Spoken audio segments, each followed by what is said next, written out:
This is the history of the Irish in Kansas City, brought to you by the Irish Roots Cafe, part of our series on the Irish in America from www.irishroots.com. Which the government refused me in Canada. They said I wasn't a veteran, and I told them to shove it. And they wouldn't let them land because of the typhoid fever. The O'Briens, they call them O'Brien in French. I'm not putting pipers down, but there's a lot of jealousy in the piping. And the kids, they're 12 years old playing the fiddle. Yeah. I just love to cut their fingers off.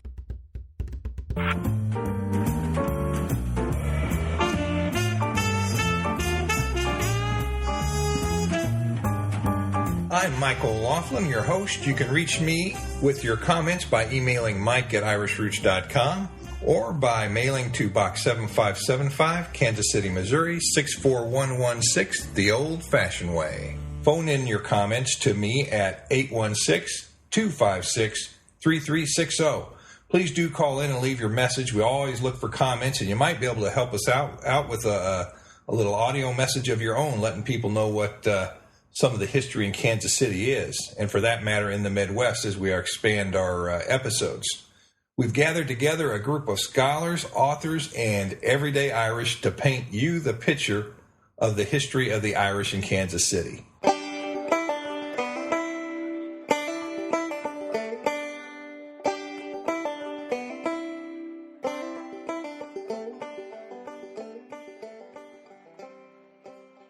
Today we talk with Jodi Watson.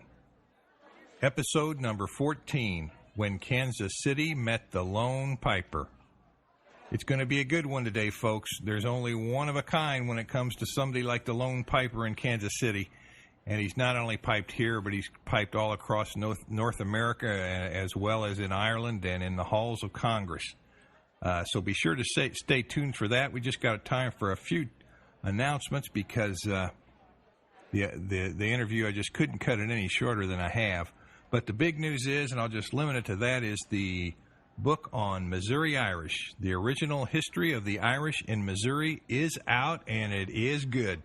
So you can find that book at the Celtic Ranch in Weston and at Sheehan's Irish Imports. It's there right now. It went there right hot off the presses. And this book is going to tell you about the Irish in Kansas City from the earliest days, St. Louis from the earliest days, and trails west from all points inside Missouri. So be sure to check that out. We'll have a link on our webpage for that. It's available at irishroots.com, of course, as well. But now let's stop and go over to the table there and have a little talk with Jodi Watson, the Lone Piper. Well, hello, everybody. Today we got a very special guest came into the Irish Roots Cafe, and that's Jodi Watson. And anybody who's been in the Kansas City area will either recognize the name or the outfit, or would have seen Jodi at either the St. Patrick's Day parades or any of the many functions that the Irish have had. He's a fixture in the community in a lot of ways, and we're pleased to welcome here today. Jodi, why don't you introduce yourself and tell us a little bit about where you were born and how you got to Kansas City. Okay, my first name is Joseph, and my second name, Jodi, and I've known that since I've been a little baby, and most people know me by that name. If you mention Joseph, they don't know who you're talking about at my home. So, well, that's right. Anyway, I was born in Bathurst, New Brunswick on July the 27th, 1926. I stayed there till I was 15. My dad was overseas during the war, and I left. We were a large family of 9, and I had to get out. There was no room for me in a little house we lived in. We were having a hard time. It was poor times, and my dad wasn't making much in the Army, so my mother said, you have to leave. There was no room for me. And how old were you then? I was 15. Okay. And I went to Halifax and got on a merchant ship, joined the Merchant Navy, what we call in Canada. Right. I sailed till 48, and then I met my wife in Three Rivers, Quebec, She passed away in 95. Right, I remember that. That was a sad time. Mm-hmm. At that time, when she passed away, I put the pipes away. I wouldn't touch them for 6 months. And St. Patrick's Day was coming up, and I led the parade. This year coming, next year, it'll be 22 years. And I woke up one morning, and I was just dozing off, and a little voice come to me and said, "You get them pipes out, and you get down there and play. I don't want you to quit." Yeah. And how did you start? How did that get started? How did you ever get to lead the Irish parade in Kansas City coming from Canada? I came here in 1960, and when I was overseas, I went to see my dad was stationed up in Scotland, Inverness, outside of Inverness, a place called Bewley. And he said, "You know, it'd be nice if we had a piper in the family." He said, "We were musicians. We had pipers way back." He said, "But don't be looking for your relatives over here." He said, "You won't find them. They're all in jail." He said, "They're horse thieves." And he just laughed. And I said, "Okay." I said, "Maybe after the war I'll start on the pipes." And I always liked the fiddle. What year did you start about? I don't really know, Mike. Long time anyway. Yeah. When I came here, I got them. See, I remember paying $50 for them. I got them through Canada, but they came from Scotland, and that company don't make them no more, so they're a collector's item. And well, now how'd you end up in Kansas City?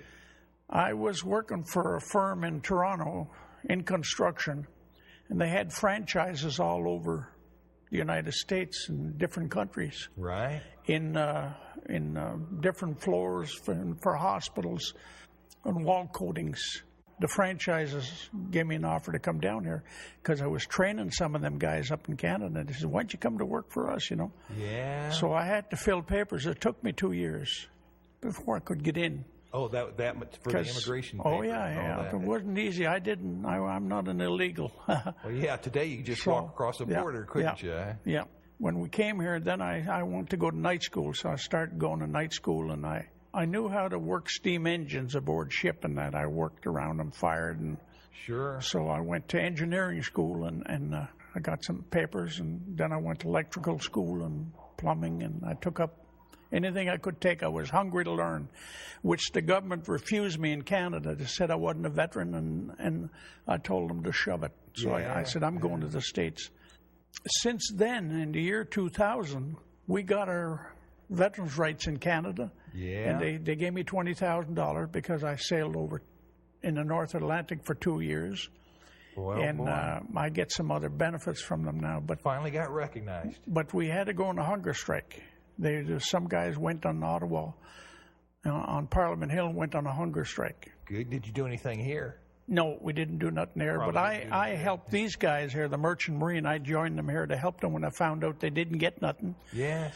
And then they asked me to go to Washington with them if I'd pipe for them there in the halls of Congress. I said, "Yeah, I'd be glad to." So they paid my way there, and I piped in the Cannon building, and I know the Cannon building. I was at the Capitol building, and I met several people there that. Well, you also piped up at is that the island up there in Canada where a lot of the Irish came and died? Oh yeah, at Middle Island, yeah. They have a festival every year, Irish festival, and I went up there and piped up there, yeah. Is that by Miramichi or? The Miramichi River. I remember there's Miramichi River, you call it. There's a real big active Irish group up there, and they've got a little newsletter that comes out. And, at Chatham, New Brunswick, yeah. Yeah. It's across the river from Newcastle. Okay. Yeah. Is that close to where this island was? Yeah, it was out in the river. Close to 200 of them died there, and they buried them there. And that was the heart of the famine in 1847, I think. 1847. They came on the loose stock. A ship was built in St. John, New Brunswick. And what about the doctor that helped tend them? Oh, Dr. Vondi. He was the only one that would volunteer to go over there, and he finally contacted the disease and died. And they buried him on the island, but then they moved his body over into Chatham. It's been moved since. Well, what happened to the survivors, those that didn't die? Where did they end up going? Some of them stayed at Chatham, and they formed an Irish community there, which is a large Irish community now, but the rest went on to Quebec City. They were bound for Quebec City in the first place. And when they discovered they had that disease and people were dying on there, they had to go to the nearest port. So the Miramichi River was the only place, but they wouldn't allow them ashore there. Yeah, they were They quarantined, put them on that island, and they had some old barns there, and they stuck them in them old barns, and almost 200 of them died there. That'd be so miserable after making that trip over in those ships and being told you couldn't move from a place. That's right. That was terrible, but that's a heck of a story. Oh, yeah. I go down there. I go visit that every now and then if I'm going up to Canada. And I'm going up next year, and we got a Merchant Navy reunion in Montreal, and I'm going to pipe the pipers in there. I'm going to pipe the head tables in and pipe for them up there. You really sort of serve North America, don't you? It's not just one area. You cover the whole thing. Yeah. Now, did you tell me that some of those, maybe some of those descendants of those people might have ended up in French-speaking areas, and they yes. Like an O'Brien would just speak French. Yeah, the O'Briens, they call them O'Brien in French. Oh, yeah. They say, what's your name? Qu'est-ce que ton nom? It means, what's your name? O'Brien. How would you spell that? Just like O'Brien. Oh, but you pronounce it pronounce it different, O'Brien. Oh, be doggone. And the Casey's is spelt C-A-I-S-S-E. Casey, yeah. Casey. Yeah. And it's actually, they changed them because it was C-A-S-I-S-Y. Yeah. And they changed it because they were speaking French and they couldn't pick Casey, and they say Cassé. Yeah, I've seen that in a lot of names if it's a French area. Yeah. Now, I lived near a lot of Casey's over there in New Brunswick, and in the North Shores, there's a lot of French Acadians there, which is the same race of people as the Cajun people. Right. Yeah. And my mother is an Acadian, and I'm part Acadian, see? Isn't it? Now, you got Acadian, and you got what else? Scots? Irish. Scots, Irish? Yeah. My dad's mother was Annie Casey, and she spelled it C-A-S-Y. And she died when I was a young boy, and just the sweetest little woman. I missed her over the years. Oh, I bet. Growing up. She just treated me like I was God. Do you think that might be one reason you get along with the Irish so well? I tell you, when my wife died, it wasn't for the Irish people. I was giving up.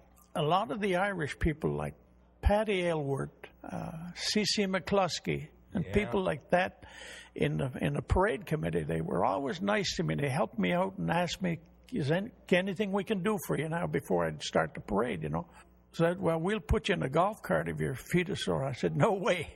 Yeah, that's right. Nobody's going to stop the lone piper. No. And, by the way, when you first came here and started the parade, I don't know what the first year you might have started is. You said it's been 22 years of 22 parade? years. In the year of 08, it'll be 22 years. Now, did they come to you and invite you to lead? How'd that happen the first time you got Well, they were looking for a piper to lead the parade, and Molly Sheehan called my wife. I was at work. Oh, my. And she said, is Jodi there? She said, no, he's working, but he'll be home in a while. She said, well, can I help you? She said, well, we want to know if you'll lead the St. Patrick's Parade. And I come home, and she said, Molly Sheehan called you, and they want you to lead the St. Patrick. I said, what? Now, somebody's pulling your leg. I said, they don't want me. I said, there's a lot of good pipers around, Yeah. And so I said, but I'll call her. And she said, Jodi, she said, would you lead the Irish parade first? She said, we want you to lead the parade. I said, oh, gosh. I said, you sure? I said, there's a lot of good pipers around. I said, I said, why me? She said, well, we've seen you perform, and we've seen you around. Yeah, she said, you do more than just pipe. You put on a tremendous show. You're just what we want. That's right. There's something about the spirit and the soul of the thing. I'm not putting pipers down, but there's a lot of jealousy in the piping, and they were jealous of me because I got that, and they sneer when they look at me, but I go on. I put it this way: as long as they criticize me, I know they're noticing me. Now you're sometimes known as the lone piper. Lone piper, yeah. And that gives you a special mystique. Did you start out with a group?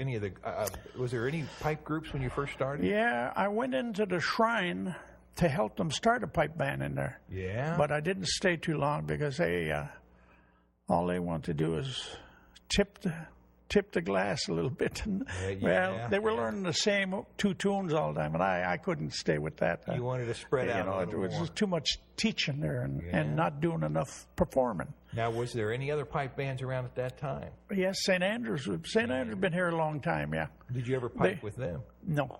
Okay. They St. Andrews here, good band, but there's some pipers.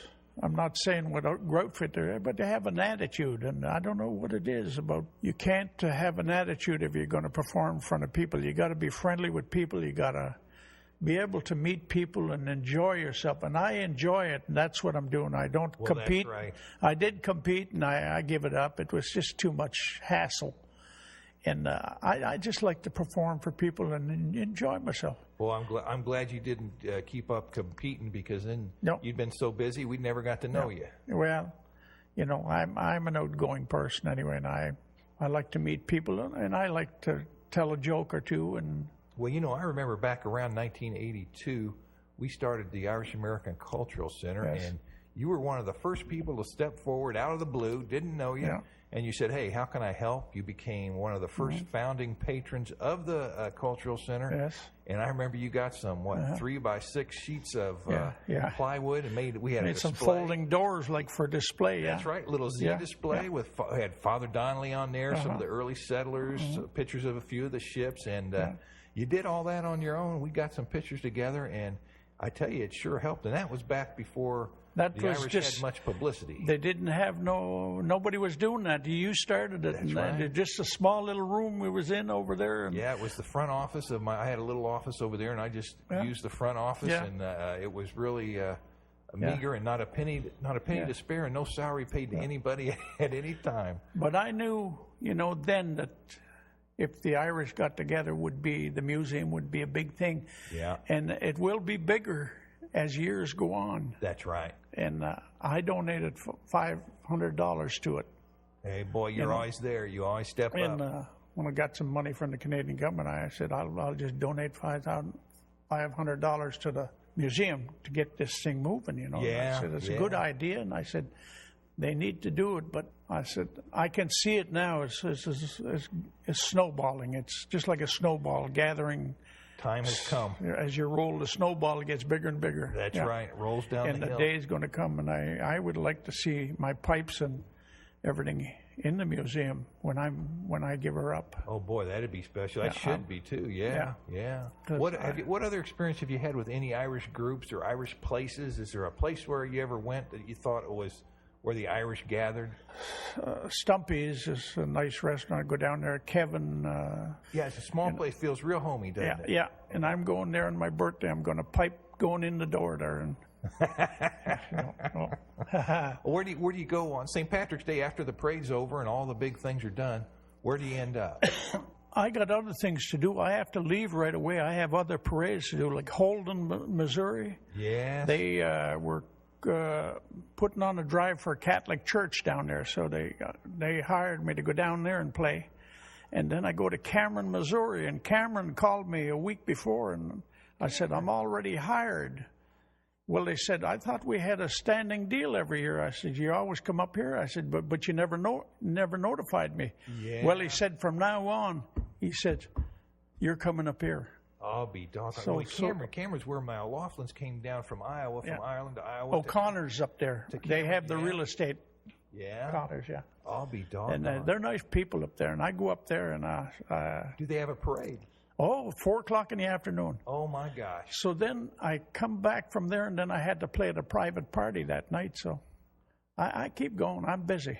Anywhere else in Missouri you piped outside of the city? Trouble. I go up to Nebraska and pipe up there in a parade in Peru, Nebraska. Their homecoming. Peru, Nebraska? Yeah. Mm-hmm. I'll be college up there. Okay. And I piped in Canada, Toronto, Montreal. Right. New Brunswick. DC. New Brunswick, yeah. My hometown, yeah. And I piped in Ireland. I was over in Ireland, done some piping over there. Where at in Ireland? In Fanor, where I know Eugene Lamb, yeah. You said that's close to the Cliffs of Moher? It's not too far from there. It's somewhere on the East Coast, yeah. I'll be West Coast. West. I think. This side, yeah. It depends on which way you're looking at the map. This side. That west? If it's the Cliffs of Moher, it's the west, but if there might be some other cliffs on the other side that I don't know. The cliffs are more in Clare, but at any rate, you piped there, and what other experiences have you had in Kansas City with? I went to Washington in '05, and for the Merchant Marine to get some benefits, they hired me. They asked me to go over and pipe in there, and I met some congressmen and that. How about the Hibernians? Did you ever do anything with the Hibernians? I belong to the Hibernians. I'm a member of the Hibernians, Okay. Yeah, I pipe when somebody dies there. I pipe at their funerals so or not only wakes. You parade, you do the funerals and the wakes. And I do a lot of... I did some charity work, too. People that couldn't pay, they called me up, and a woman... Her son commits suicide in Oklahoma. And she said, I haven't got much money, but she said, I don't know what you charge. And I told her, she said, I couldn't pay that. I said, ma'am, you don't have to pay a thing. Yeah. I'll be glad to go over there and do it for you. Oh, would you? She said. So I went over there, and they had the casket up there already, and I piped. Yeah. And I thought they were going to jump in the grave with him. And I walked away from there, and I broke down. And the woman came with me, walked me to my car, and she thanked me for it. But I got in the car and I broke down then. One thing that happened this year, at Mount Washington, they have a crypt, above ground crypt. Yeah.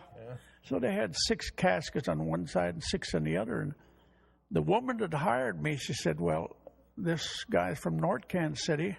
We'd like you to, they had chairs in front of there to surprise the family when you hide in there. So it was a little place. I got back in there and I was freezing just before Easter. You were hiding in the crypt? In the crypt.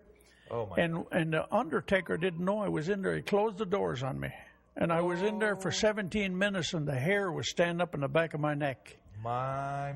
Oh, it would be on mine, too. And cold. You set a record, I tell you. And I heard the weirdest sounds in there. And that casket was open in the back of me to put him in, and I was looking.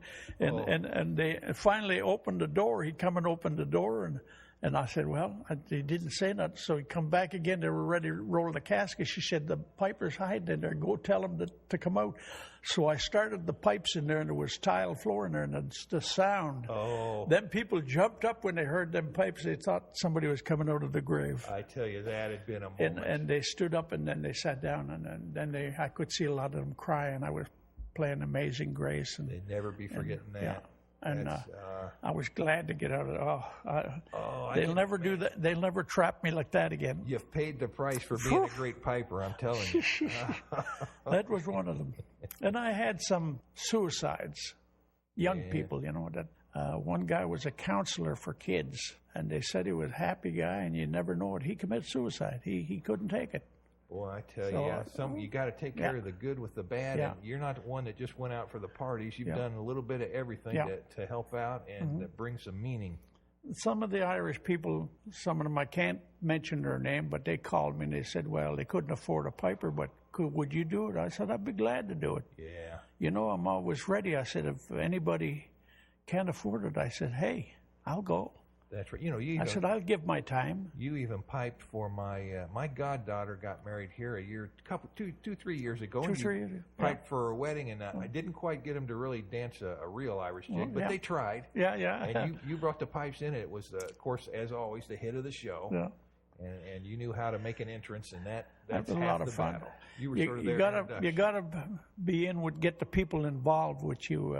That's right. You don't stand there like a statue by yourself and try to take the show by yourself.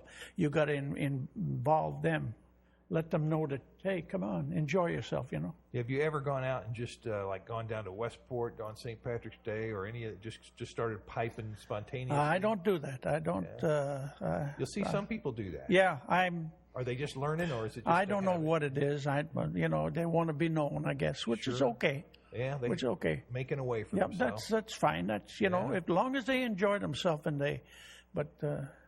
long as they don't think they're God, because you play pipes. It's just an instrument. You don't want them to overtake you. That's where a lot of people forget. But it's an instrument. You just enjoy it like any other instrument. Hey, I also play the fiddle a bit. Oh, have you? Oh, I didn't know. I knew you always wanted to play the fiddle. I've had a fiddle since. My wife found out that I used to cry for a fiddle when I was 5 years old. And my neighbor used to play the fiddle, and I'd run over there, and he'd make me step dance. See? And we called step dancing in Eastern Canada. And and the fiddle was, and Santa Claus, I'd write him, and he wouldn't come, and I'd start crying with no fiddle. So my mother threw the tree out in the snowbank, and we were lucky to have an orange or an apple in our sock in those days, see. Yeah. But the fiddle was always so my wife found out, and I was maybe 50 years old, and she went and bought me one for $600 at Eaton's in Toronto. Oh, my. That's a nice fiddle, isn't it? Yeah. But I wouldn't touch it. It bothered me. Yeah. The effect with the hurt was still there. It hurt me all the years. So I decided the time to take it out would be at Christmas time when it hurt me the most. So I took it out. I play a little bit on it. I take it out every now and then and play a little bit on it, But You're so identified with the pipes, but hey, that fiddle, if I had to learn something, I think today that's what I'd go to. Yeah, the fiddle is an instrument with 4 strings, and boy, you can put a lot of stuff on. Oh, it's amazing. Yeah. Last year I went to a fiddle festival in Dartmouth, Nova Scotia for 3 days, I'll be. And I have a fiddle there? Oh, yeah, they fiddle up there. I didn't, but there's a lot of good fiddle. Kids, they're 12 years old playing the fiddle. Yeah. I just love to cut their fingers off. Yeah. They're so good at it. I know when you learn that young. A young couple, he was 12 years old and his sister was 8 or 9. And their grandfather, Ned Landry, was a great fiddler. And in fact, I have a tape in the car that I play, a CD with him on it. Well, what other kind of music have you seen here in Kansas City that sort of has an Irish Uilleann pipes is... How many Uilleann pipers are there? There are not very many, not around here. There's Kurt Lynch, he makes them and he plays them, and Is it Kurt Lynch in Kansas City? He's in Weston, Missouri. Weston, there's an active community in Weston down there, isn't there? Yeah. The Uilleann pipes, of course, are different from what we know as just the regular old Highland pipes. Uilleann is elbow pipes. Uilleann, the word Uilleann is elbow. Oh, I thought it was. A lot of people call them union pipes too. Uilleann. Yeah. Uilleann. Uilleann. U-I-L-L. Like your elbow is a Uilleann. Yeah, because you use your elbow to pump the bag. Yeah, you pump the bags. Yeah. Uilleann. And you do it sitting down. You do it sitting down. Yeah. They're a lot lower than. They're not as loud as the Highland pipe, but you have 3 octaves higher. You can jump into. You hit the bag a little. You jump up. Which that's on Highland pipes. You can't do that. There's 9 reeds in that set. And I recorded some CDs here about 2-3 months ago with a band. Accordion player. She's a German woman. What was the name of the band? You remember? She's Betty Jo Simons. And I played. I put 14 pieces on there. I put the nicest tune I played, but they didn't know it. Was Isle of Innisfree. Yeah. I love that tune, and I put that on the pipes a long time ago when I heard Maureen O'Hara singing it in The Quiet Man. Yeah. And I started humming it. I knew the tune then, but I said, oh, gosh, that's nice. I'm going to put that on the pipes, and it did. It worked out great. Oh, I bet it did. Just playing it slow, and there's another tune I learned from Leo Rossum, was a Uilleann pipe player. From where? From Ireland. Oh, okay. Well-known Uilleann pipe player. Yeah. And Willie Clancy is another one. Oh, yeah. Yeah. So I got some recordings in, but I got a nice tune from one of his records called The Battle of Aughrim. But you remember, we almost had an Irish pipe band for a while. It was a good idea. Yeah, It came out of the Cultural Center. Yeah. But we got to the point where we actually got the pipes. We learned the chanter to move our fingers a little, and Who was teaching? Elliot Foles did for a bit, and but then they decided, well, it was too much for such a small group, so they folded it into one of the Scottish groups, and they were going to have them wear kilts. But I was thinking if it was going to be Irish, you'd wear more of an Irish outfit. Yeah, you should wear the national Irish kilt. That's right. So I passed on it after that, but I sure enjoyed just beginning it, and I was hoping that we'd get you to kick in on that Irish band, but we just sort of fell apart too soon. But it was a great idea. Well, I think Elliot Foles, he never really. And I started playing tunes he couldn't play, and he was. There we have the jealousy again. That wouldn't work. And Elliot, and I liked Elliot. He was okay, but he helped. he tried, and That gives you trouble. I think he was, I don't know why he was against me, but I was playing tunes, and I was with Charlie Graham. Charlie Graham was from the Black Watch Regiment. He come over here to teach St. Andrews. Oh, my gosh. And Charlie, I got in the shrine with him, and Charlie showed me a few licks, Oh, I bet he did. And he was a great piper. Goodness. But I went to see him just outside of Little Rock. He was in the roofing business, and he was on a respirator. Oh, my gosh. Smoking, and he drank whiskey. He was a whiskey drinker. It'll get you. And I had my chanter there, and he said, "You got your pipe, your baggies with you?" He used to call them baggies. Yeah. And I could see the tears in his eyes. He almost cried. Yeah. Because he couldn't play no more. But he was a good piper. Charlie was a good piper. Oh, boy. And he gave me a record, a CD. I want you to learn some pipe tunes on there, out of there. So one he told me about was The Mists of the Mountain. That when he was over here touring, and Kennedy died, he was one of the pipers they got to play at Kennedy's funeral. They picked out 9 pipers. Yeah. And he was one of them. Good. And he said, we played Mist of the Mountain.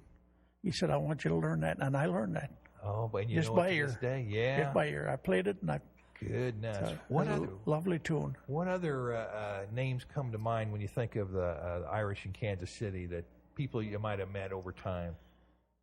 Not for anything special. It wouldn't have to be a president or anything. But Wally Bell. Yeah, Wally Bell. Nice guy. Wally Bell and his family, Eileen and the whole family. Bell, his sons are firemen now, and Wally and I used to. He liked to toss a beer or two every now and then, and he was a funny guy. And he speak German, Wally, we were down playing one time, I remember, down on the plaza at Emily's. They had a rent out there, and they had an Irish store right over, Scottish, and we were over there, and he met me. And he said, let's go over to Emily. So we had a cup of beer, and I had my pipes. I was supposed to play outside the store, so I did. We went over to Emily's, and he got talking German, and I said, Wally, you're the devil was on them submarines trying to sink me during the war, weren't you? You were with them commanders. And Yavog, he said, Yavog, and he'd laugh. And I said, you knew you could have found him out, didn't you? I said, you were lined up with them Germans. Now, was he from Dublin? Yeah. I think it was Dublin. Yeah, I took some pictures there near the canal, and his house was there. He showed me the house. Oh, my gosh. When I come back, I was showing pictures. He said, I lived right there. That's where I lived. I'll be darned. On the canal, yeah. Yeah, Wally was he was a leader in the Hibernians for many, many years. Oh, yeah. Nice guy. Yeah. That's super, super guy. And PJ Cullinan. PJ is a great guy. He's still with us? Yeah, oh, yeah. PJ is still around. I'd like to get him for an interview, too. He's quite a guy, and every time he sees me, he has a cane, and he reaches over with his cane and try to lift my kilts up, and I feel that. I said, get out of here. And he always teases me like that. I tell you, he helped anything to do with music. Yeah. And dance, he was there helping out, Yeah. even if it was playing the music or just keeping an eye on things. Yeah. He sure supported that for a lot he did. of years. He did, yeah. JP's, and he's still, if he can get out to help, he'll do it. Oh, that's right. He just won't give up. He's, whatever he can do for the Irish community, and I can't say enough about them. They just, there's an odd one that's horse's rear, but that's the way there's one or two. But other than that, boy, I couldn't. My life was. That's why I wouldn't move away from here. Yeah. Because of the parades and the people I met here. Yeah. And I was planning one time of moving back to Canada, and after my wife died, and I said no, that'd be a mistake. I said that's where all my friends are, all the Irish people are, and I said my life has been a lot better since I met these people and got acquainted with them and got involved in their anything they have. And Father Shea, I think, is one of the nicest priests. Father Shea is. I go into his church to pipe for weddings and that, and he look at me and make the funniest faces, and I choke up. I can't play. He's done that several times to me. Now, which church is his? Redemptress. Redemptress. Oh, that's way back. Yeah, my family goes back to Redemptress. Yeah. But a nice priest, a nice guy. But he's serious when he's saying the Mass. Yeah. And I like him. And, it's okay for him to have a beer. There's nothing wrong with that. Oh, that's right. And Father Shea will sit down and have a beer with you. And, Well, they had wine at the wedding in Cana. Sure. That was normal. Yeah. Any other personalities stand out that you might have? Oh, there's quite a few of them. There's probably too many. Pete McCluskey, Yeah. nice guy. Cece's husband, Right. nice guy. He's Larry Moore. Oh, Right. Larry Moore from Channel 9. yeah, Channel 9. He's a news anchor on Channel 9. Yeah. Super guy, super guy. Yeah. Yeah. Yeah, that whole family, his wife Ruth and the kids and The kids are dancers, aren't they? yeah, they were. Yeah, and I remember they were honoring him. They hired a piper from St. Andrews. Oh. And he said, no, he said, you get Jodi Watson. He said, he's the Irish piper. He said, no, you need an Irish piper. Be doggone. And he asked for me. Yeah. And I piped him in. And there's a personal connection with you, Yep. Jodi. You and the Irish community just go together. There's some super guys. Mike Mahoney's another one. Oh, yeah. Good old Mike, he was the one that when we had a dinner, he called me up and they honored me with... they inducted me in St. Patrick, the Order of St. Patrick, and gave me a St. Patrick medal. Good and gosh. I was shocked. My mouth was open, and I said, me. My wife was saying, go up there, they're calling you. And Patty Aylward was sitting there, and she took a picture of me with my mouth open. She knew that they surprised me. Yeah, they got you. And he called me up. He said, you deserve it. He says, here you go. He said, I think you deserve this. And would you get a plaque or a... No, I got a medal on a ribbon. Okay. A big St. Patrick's medal. Yeah. And that, to me, was something... Oh, yeah. I wear that medal, boy. I'm so proud of that. I would be, too. Yeah. And they called my wife last year, Patty Aylward. And I said, who's that? She said, Patty Aylward. And I said, well, why'd she hang up? She usually talks to me. She said, well, she didn't have time. And my wife, she said to my wife, I want to talk to you later when Jodi ain't around. Yeah. So she said, bring him down to, they said she said, well, they're going to honor Cece McCluskey. So I'm sitting there talking to Patty and them, and Cece's over there. And Mike Mahoney got up and he said, well, we're going to honor this person today, going to be the Grand Marshal of the parade. And I'm looking at Cece, and I thought, oh, boy, I'm going to clap for her. And she's looking, and they had it set up. And he said, Jodi Watson. And I turned around. Come on. He said, say something. I said, let's go. That's all I could say.